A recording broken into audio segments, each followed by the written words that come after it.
Hey everybody, welcome back to the Budget Bladesman. The blade we're going to be looking at today is the Kershaw Fraxion, as you can see right there. So let's open this guy and take a look at him. Alright, pop him open and we'll go over the specs here. Okay, so we're looking at an overall length of 6.75 inches, a blade length of 2.75 inches, and we're right in that nice happy medium of 0.11 inches. Is actually a little bit on the thin side for a blade this size. The steel is HCR 13 MOV.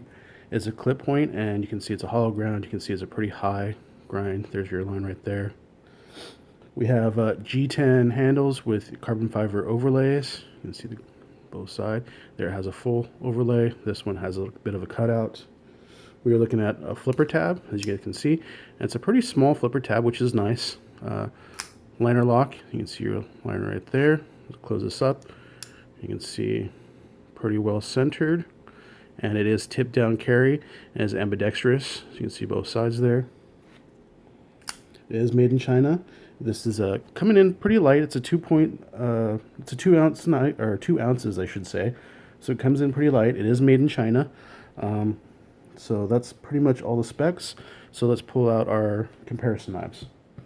So first we'll pull out the K-bar dozer. You can see it's actually a little bit smaller than the dozer. Get this right on top. You can see overall length. You can see end to end there. Just a little bit smaller than the dozer. If we go sharpened blade length, they're pretty close actually. So slide these down a little bit. Let's pull out our Gerber flat iron. As you can see, it's significantly smaller than the flat iron. If we go end to end there, you can see. But again, because that choil, if we go blade length, you can see it's quite a bit smaller. If we go blade length, but actual cutting length, they're pretty close as far as cutting length. All right, let's keep these out of the way, and then we'll see how the Fraxion looks in the pocket. All right, let's get this closed up. We'll pull out our shorts / khakis. We'll get this in the pocket and see how it looks in the pocket. All right. So you can see it does stick out quite a bit. I mean, even if you get it all the way in, you can definitely tell that's a knife. You can actually even see some of the blade there. But because of that smaller flipper tab, you can get your hand in and you don't even really feel the flipper tab, and you get quite a bit in there. All right, so let's flip the inside out of the shorts here. That way we can see what that looks like on the inside. All right. So there's the inside of our pocket here. Get that out of the way. You can see, I mean, it's right there. It's pretty small in the pocket. A pretty small profile. You can get your whole hand in there, you can see. And again, any multi-tool or front pocket wallet will fit nicely in there. And you're not really going to feel it. I mean, that tab's pretty small in there. All right, so let's pull this guy out and we'll go over a few more things with it. It is relatively light. It is a nice little knife. It does have, you can see pretty good action. You close it and, well, it won't do that, but it does pretty good action. I will say that the milling on the carbon fiber, especially on this side where there's more of a cutout, was not the smoothest. I don't know if you can kind of focus in there.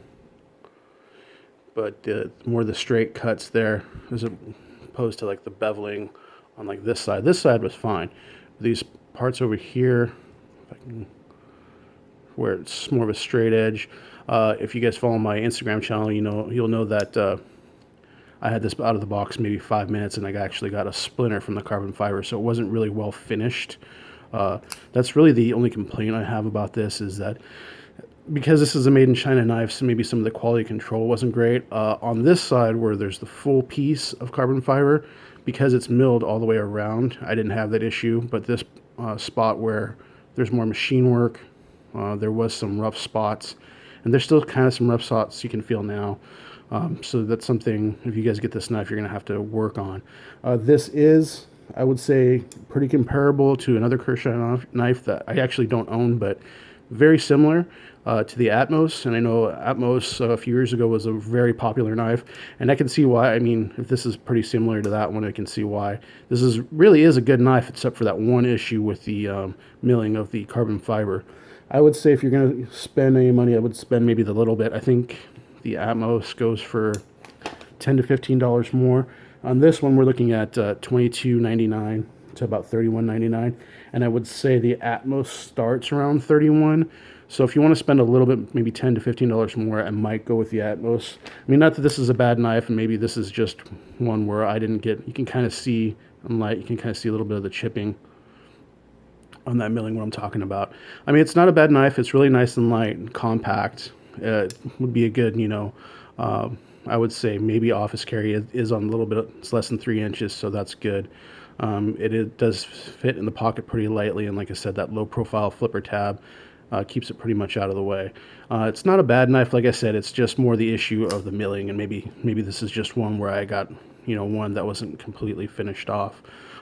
It's not a bad knife, but I would say maybe saved another 10-15 bucks and go with the Atmos, where it has like this, the whole cutout on both sides. All right, guys, thanks for coming by. We'll check you out next time.